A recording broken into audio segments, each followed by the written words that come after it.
and this is an opportunity for you guys to help this thing make. What the fuck? And tonight we are joined by Damian Leski of Gorgasm and Broken Hope. What's going on, Damian? What's up, fellas? Thanks, dude. This was rad. We had you set up for later, but it was cool that the schedule was able to work out. We had to reschedule this week, and you're here with us tonight, dude. And I'm so excited for it. It's a pleasure, man. Fuck yeah. Before we start, I just want to say that Gorgasm really was and still is a very important band to me. When I was 18, I called you guys my favorite band, and watching you guys on the Bloodletting tour that you guys did with Spawn, Paemia, and Severed Savior, that locked it in for me. That's where we met too. We've actually met there, by the way. Joel and I, our friendship started that night at the last show of that tour. Yeah, bringing people together. Exactly, dude. And watching you guys rehearse for that show too, and watching you guys in your rehearsal mode too, is all just such a treat for me. So yeah, just wanted to bring that one up. Yeah. And before we get into anything later, just wanted to say it was an honor to share the stage with you in Chicago last year. It's already been a year, I guess, but in July at Domination Fest, where Gorgasm and then To Violently Vomit played, and you guys put on a great show, and you're keeping it going. So it was a pleasure seeing you guys as well, man. It was like one of my highlights. Fuck yeah. Oh hell yeah, dude. Yeah. And like I said just before this, Broken Hope with Devourment in LA, also a great show. So I've seen you twice last year or two, and each show was fucking amazing. Yeah, fuck yeah. Too, this is kind of a random tidbit that makes no sense right now, but that polka music is where mariachi music came from. There you go. I don't know. No way. What do you think, Anthony? No. That's cool. So you came over. I've heard a lot of people say that. I've had people say that they came over from another country and they just watched TV and they fucking learned the language, and that completely blows my mind. That especially now, you can't really put it in perspective now. Like what you're saying, at that age, you're kind of just taking it in. So exactly. Like at this age, you're just like, what? Like hola? It's funny, man. Like sometimes I can't remember like what I did yesterday, but I can remember the actual fucking, the flight, from Europe here, you know what I mean? And like all the crazy shit. But yeah, fucking. That's trippy, man. So 40 years later, here we go. Anthony's gonna say this software upgrade that happens along the way. I fucking whole spiel about that. Surprised we don't have a banner for that yet. We need to get that. Oh geez. I know you guys are fucking so tired of hearing it, but I think it's a great metaphor to be able to explain that phenomena that happens. Yeah. Know that you can have these emotions and it's okay to be human, people. Yeah. It's all in there. I agree, man. Fucking. Is the professor still on, just teaching a lesson in the background? The professor is at school here. I'm gonna add him. Okay, add him. So I saw his head. His head was there for a second. Classes in session. Teaching a lesson, dude. His mic is in session. But he's there. Oh, look at that. It's got the harmony at the top. Hey, dude, this is the first. Okay, this is the first time we've actually had footage of the professor professing, dude. He is professing his love for music at the moment. It's really true, guys. We haven't just been fucking with you for 113 episodes. Here's a Chicago question for you. Have you guys ever had a Kumas? Oh yeah, dude. Fuck yeah, dude. Have you had a Gorgasm burger ever? Because you're from there. We never had a Gorgasm burger. We had a Broken Hope burger. Oh, nice. Yeah. Oh yeah. Fucking like my first album with Broken Hope. I forgot what they called it, man. But we had a fucking Broken Hope burger. Yet I couldn't fucking eat the whole fucking thing because I'm a fucking freak with vegetables. So I'm like, I got the fucking thing with like just plain with cheese, like loaded with all these veggies, dude, and peppers, and I'm like, I can't eat that. Yeah. Kuma's Corner, that's right. Yeah. Your hope was broken, dude. I know, Your hope was broken. Oh man, just put a bunch of vegetables on it and just breaks your hope. They have You're a like, separate "Oh." savior burger too.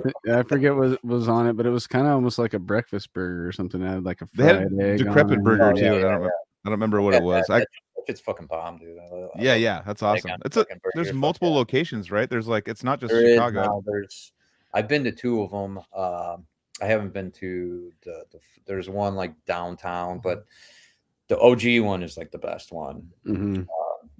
Where it started. Actually, a buddy of mine, Luke, shout out to Luke, fucking ran that place Hell yeah. a while, and they opened one up in Indiana, if I'm not mistaken, too. Okay. Yeah, we did an Indiana show and fucking went to Kuma's out there. That's sick. Yeah, Kuma's is the shit, dude. I'm actually probably going down there this weekend. So. Oh fuck yeah. Yeah. That's like one of the death metal like mains. I mean, there's that. Yeah, there used to be in Austin. There used to be death metal pizza. Remember back in the day, there used to be like a place that would just serve. It was like right down from on 6th Emos. Street? It was Yeah, emos. it It was like we walking walked distance I've from had emos emos. before. Yeah. I have Yeah. Yeah, that's good. Oh yeah. Yeah. It was like it wasn't the best pizza. I don't think they're around anymore, unfortunately. That sucks. But yeah, it was like death metal. They were just blasting death metal and serving pizza. I'm like, this is my fucking place. Wait, Ian, Sick Drummer Magazine, saying that Kuma started in San Fran, dude. What the fuck? Really? What the hell? I didn't know that. Plot Yeah. I thought it was the Chicago place. I thought it was a Chicago thing too, man. But yeah, maybe I'm wrong. Ian also said that he wants to box you at Nam. So if you want to film that, That'd be sick. I think it would be over pretty quickly. But no offense, Ian. But but no, that's yeah. There's like very rare spots in like America. There, remember like Arizona, there was like metal devastation. There's like these random like death metal shops in America too, where you're like it's only dedicated to death metal. And you're like, whoa, this is like tourism for me. Mhm. Yeah. For all the touring bands. Or like yeah. the metal clubs in like Yeah. Canada. That there was a metal club in Canada, right? Oh yeah. Oh yeah. Like a place that's like pure- a club, like a Yeah. club, but it's all metal. Yeah. It's over in Yeah. Montreal somewhere. Yeah. There's a spot down here in Oceanside, California. It's like Black Plague Brewery. I think it has affiliation with like the Birdhouse skate guys, like Tony Hawk, whatever kind of thing. But they opened like another location. But I guess there's this like it was like a food stand kind of food truck thing. It was full metal burgers, and like I've had friends work for them and stuff. But yeah, I think they have a kitchen now at one of the breweries or whatever. But basically, like my friend showed me some review and people got all pissed because like for this one person because like they like make the like with like the mayonnaise like a pentagram like, on the burger or like there was this very like inappropriate for whatever like they're on Yelp. They're like local breweries. Yeah. And they just go like they go there and it's like it's all like satanic. good And shit. They're burger. like, oh, shit. All right, I need a dude, good yeah. burger tonight, and they show up and Staten serves it to them. That's why you open those kind of clubs is for those reactions. That's People like like us. yeah, exactly. I mean, that's like if I had like unlimited money, I would open like something like that, like a brewery or like a venue or something that's just all, obviously chill because I don't to a certain genre. Yeah, you want to. Yeah. You don't want it to. You don't want to be ostracized as just metal. This, and that. You still want to. But take it's like a hot topic kind of thing that pulls people in. People like the edginess. And they come in like the Black Plague Brewery's got they have skeletons and coffins and shit everywhere, and like it's all like plague themed, and it's Right. cool. Like if you made your shirt the logo, it would be sick, Joel. That would be welcoming. Steve Buscemi's I know that eyes. shirt, dude, is just something else. So explain your shirt to our listeners, Joel. So I am wearing a shirt that's the Misfits logo, the skull, but it has Steve Buscemi's eyes in the eye holes. Yeah. And I saw it and immediately had to buy Where it. do you find this stuff, dude? Oh no, You can find that shit all over the place. no, it's dude. this one website. It's called they're fucking hilarious, dude. I have like 20 of their shirts. Dude. It's Meth Syndicate is what it's called. But the thing is, they post these shirts and it's Meth Syndicate. But the thing is, then they'll literally I could resell the shirt for like $300 right now. They post it and they're like on sale for like 30 minutes, and you have to go buy them, and they just go done, and they stop making it, and That's so like smart. everyone like puts their orders in, and then I remember there was one that was like fuck. There's so many, but there's one that I was looking for. I've got Tom Hanks's pissing one where like it's like got 4 different like on faces of him A League of pissing. Their Own. Yeah, Yeah, it's got all yeah. these like Tom Hanks movies of him like pissing. It's all Tom Hanks is pissing. Like it's all like in like yellow writing. It's like blood like writing. Random, I love it. and they have Live Laugh Love. I have it's got the death row, the death row thing with Live Laugh Love. But That's good, dude. but yeah, they just have funny shirts every now and then. I'm like, okay, well, I'm like randomly on social media and I'm like on sale now. I'm like, okay, well, I gotta buy it now. If it's like $19 and I could But you resell gotta it for be in 200 there. if I want to. But I like, know, because you got to be in there for that half an hour. You were just saying that's that smart whole marketing. I was It like, is, oh shit, dude. yeah. We're gonna hit you guys with our merch that way the next time. Yeah. We got 30 minutes. Oh man, the dude's like, he's like at all these like fucking like fancy parties now because he's just making so much money off his fucking at that like model, you know. And I'm like, That's fucking more power to you, weird. man. Yeah. Yeah. But like it's like the thrill of the catch that we were talking about earlier. It's like, okay, I got the opportunity to get this right now. Like I'm gonna get it, like, you know, real quick before no one else can. No, where'd you And then I get have that? Well, you ain't gonna get it. You can't get it. Yeah. You literally can't get it. No, and you cherish those things, dude. I got one of 25 on a cleric shirt, dude. Boom. And I was just on their social media at that time. It was a window of time that you had to get it, and boom, I got one of 25. And I cherish that shirt, dude. It really is a thing. It's like It's a thing. to It brings be me back one to of the old. to be one of 7+ billion and be like, oh, dude, I'm one of 25 in the whole world. And we had a couple of drummers interested, but Colros, I don't even know how he came into the picture, honestly, right now, but he was interested, and I guess he heard us, and he really liked the song Disembodied back in the day. Mm-hmm. And he was like, hey man, fucking, you know, recorded with you guys, you know, I'd love to do it. So he came down, he stayed with me in my apartment for like, I don't know, man, maybe like less than a week or something like that. And dude, I mean, Colros is a fucking monster, dude. Monster, dude. But like, it was just a funny story with him though. We'd wake up, I'd wake up at like fucking 6:30. Dude, that dude would already be up, like in my living room, hitting the fucking bong, drinking probably like a third cup of coffee. I was like, dude, the heavy speedball, dude. Fuck dude. yeah. He was like, yeah, it was just it was a monster. But my point is, when we got into the studio, he's like, dude, we were like, oh yeah, play like this, you know, like and he's just like, dude, you guys are like pushing me to the limit. I can't, like, you know, I mean, it came out what it was, but my point is like, we were envisioning something faster, just completely more hyper. Yeah, exactly. Gotcha. Way more hyper, more like Cryptopsy feel, you know. So that's funny to hear you say that, because that album right there is regarded as such a classic in the way that it I know is recorded. I know, and that's my point. Is like, we didn't envision it the way it came out. You know what I mean? And we envision it a completely different way when we're writing the riffs. But then, like, once we started recording them, and like, so that album, dude, we did it. We kind of did it by sections, you know, because Colros didn't know like every song through and through. The only song that I think he did all the way through was Disembodied. He knew that song like fucking front to back, you know.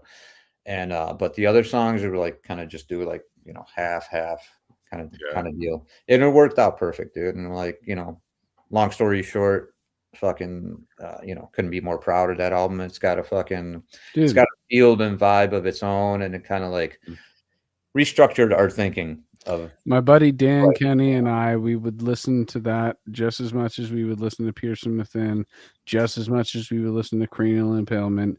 It would be right up on that top shelf for us for albums, dude. And just jamming with that guy, like throwing riffs at him and seeing the fucking beats he would play behind it, and he was like, wow, dude. And what's wild to me is it's little to no fills. Little to no fills. Right. We didn't really want too many fills. We kind of asked them to just kind of fucking play straight through, because that's kind of what we envisioned, you know. We just want to blast fucking, you know, we had a different fucking thinking, you know, at that time. No, it's that also added to it being unique because there were so many other bands that were, you know, Phil crazy.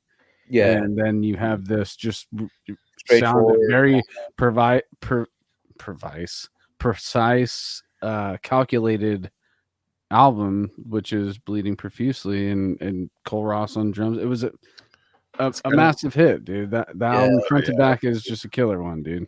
Yeah, no, I'm, you know, like I said, I'm very proud of, like, you know, the outcome of the whole fucking thing. But yeah, just like looking back at like the whole fucking spectrum of things, how it evolved into it was a fucking trip, dude. You know, like, Was that on tape?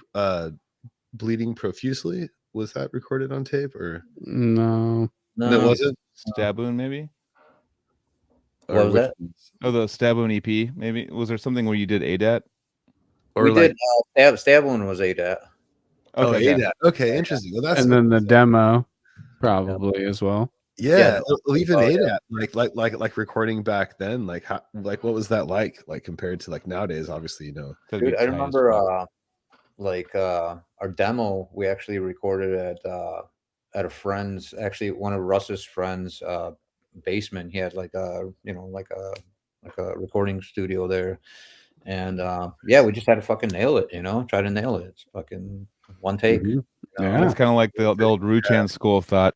It used when I first knew about Gorgasm, the rumor was it was Big Tom and Little Tom, dude. Yeah, so I was Little Tom. That's right. So you went I don't from know why they just started, like, it was just like, So Tom had nothing to do with you, but they just started calling you Little Tom. yeah. Is that why you would change your name to Damian? Is that where it came from? Well, that's his my real name is real name. Oh, really? Because yeah, I did some research on Metal Archives. I know, and it's fucking crazy. It's like it's all like Damian Tom. I'm like, I don't know. Oh shit, I fucked that up. Yeah. Okay. I thought it was like I dude. was like, Damien's like a sick ass fucking name. And I'm like, oh, Yeah, well, no, his name was my Tom NLP before. name, dude. Yeah.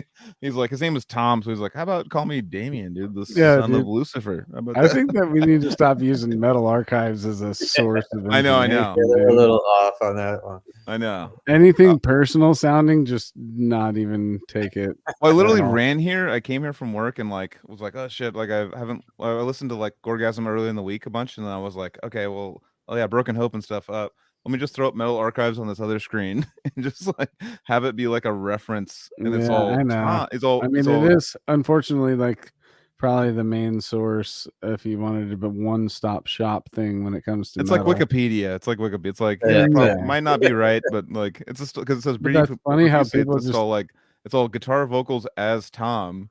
It's all guitar, and it says masticates guitars vocals as Tom, and then you had a 2006 promo, and then it's just all like Orgy of Murders, just all like vocals and guitars as Damian. Yeah. Yeah. That was like my alias, I guess.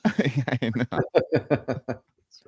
That's tripped though. All right, I just wanted to touch on that because I wanted to see if like you were gonna be like, oh no, Tom's my middle name or some shit like that, you know.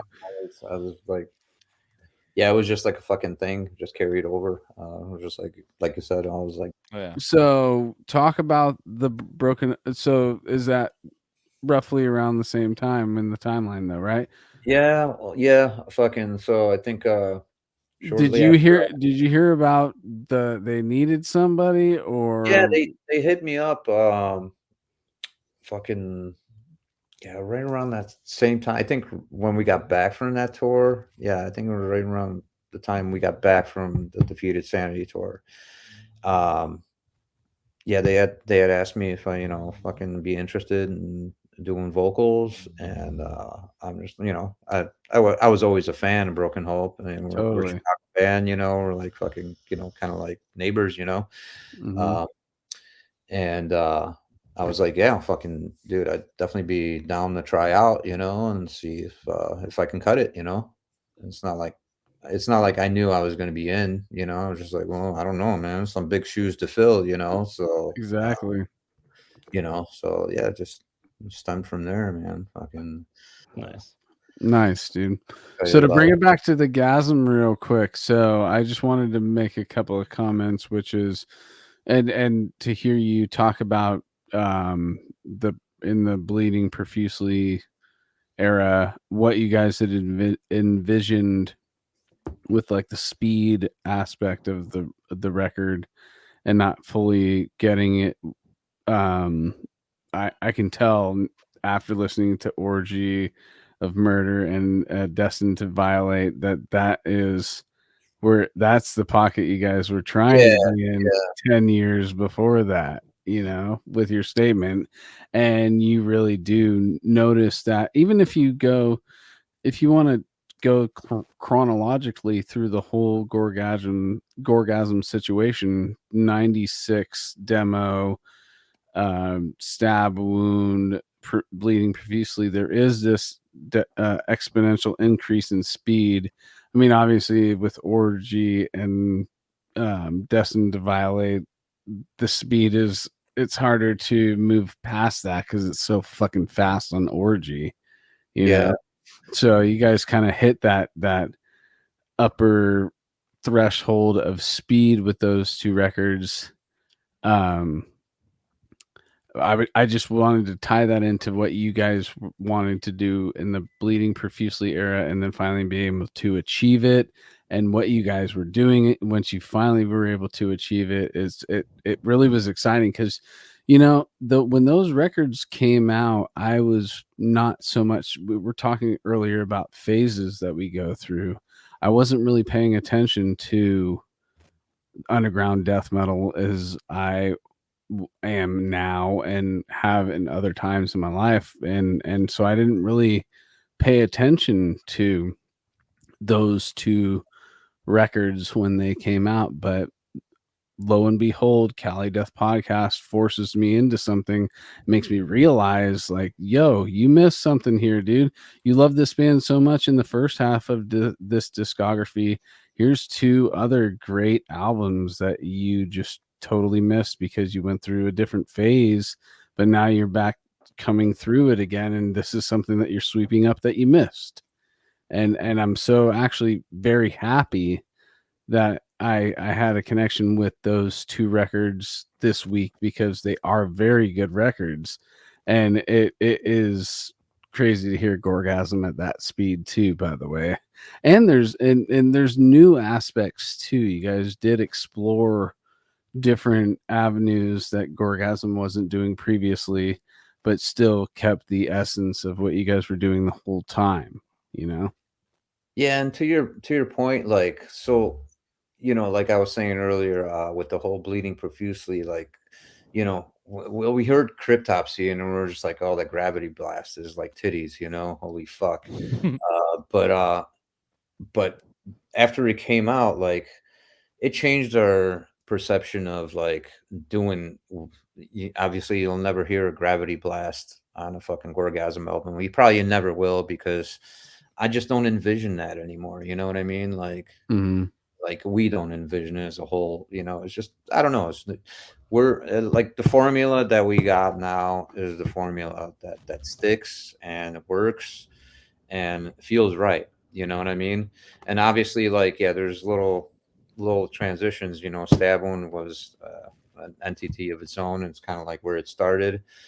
Bleeding was more to me, and to some of my friends, they're like more mechanical kind of feel to it. And then like fucking Masticate was just chaos. It was, I mean, that was like a really chaotic fucking album. I mean, there was a lot of anticipation for that record too. I don't know if I mentioned that earlier. We were waiting for it because we were the fans that the last thing that we knew about Gorgasm was Bleeding Profusely. Then we hear you were signed a Unique Leader, and we're like, oh shit, it's coming out on UL. Yep. And there was this like buzz and anticipation for Masticate to dominate, to drop, and it finally did. And I was super fucking happy, dude. I was like, yes, this is a great follow up. They're moving in a more melodic direction in times, but you guys still had the melody everywhere throughout the whole I think we have always like try to incorporate the fucking melody, kind of like Yeah, little classical fucking interlude, fucking parts of the songs, lots of catchy I mean, riffing though. It was a great album. All of it's great, dude. There's nothing I can't complain about any Gorgasm I feel like album. if those albums came out like today, like or Bleeding, like right now, I'd be like, what? Yeah, dude, because that if it came out today, that would be like a It's band so that's good. actually Yeah, harnessed the feeling and you sound. guys of got the that time. feels in your shit, which is really cool. There's Yeah, like this like And, fuck, dude, it's like how Suffocation has that same. dude, that's like yeah. Yeah, you guys just got that shit. because you know? because I mean that's It's cool. I mean it's Suffocation's like it's such a heavy influence on Yeah, dude. my writing, and it's like, the fucking the chunky riffs, just the mix, the fucking notes, like The Terrence's melodies and crazy technical melodic riffing too, like that. I love that we can all like take from just here. I'm gonna slice off a little bit of Suffocation. I'm gonna slice off a little bit of Deicide. I'm gonna fucking and then I'm gonna slice off a little bit of myself, and I'm gonna put it all in a cauldron, and I'm gonna fucking whip it up until we finally got a fucking lacerated masturbation, dude. exactly. Yeah, but I mean, but it's true. That's our formula, man. Like we never claim to be fucking, original fucking nobody plays like this. Hey, fucking do it. And I'm not ashamed to fucking say we're influenced by this and this and this. 'Cause Right. We all are, dude. We I'm all are. proud. Totally. Everybody I'm proud is. to be It's influenced by all been done. because to this day they're still kicking my ass, and fucking I can't get enough of that stuff.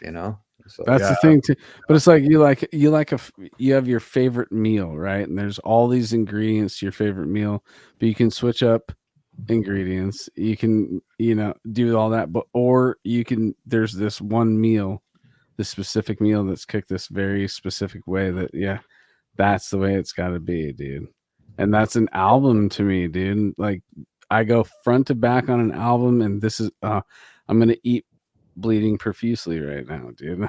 That's it. I mean, you got to take it for what it is.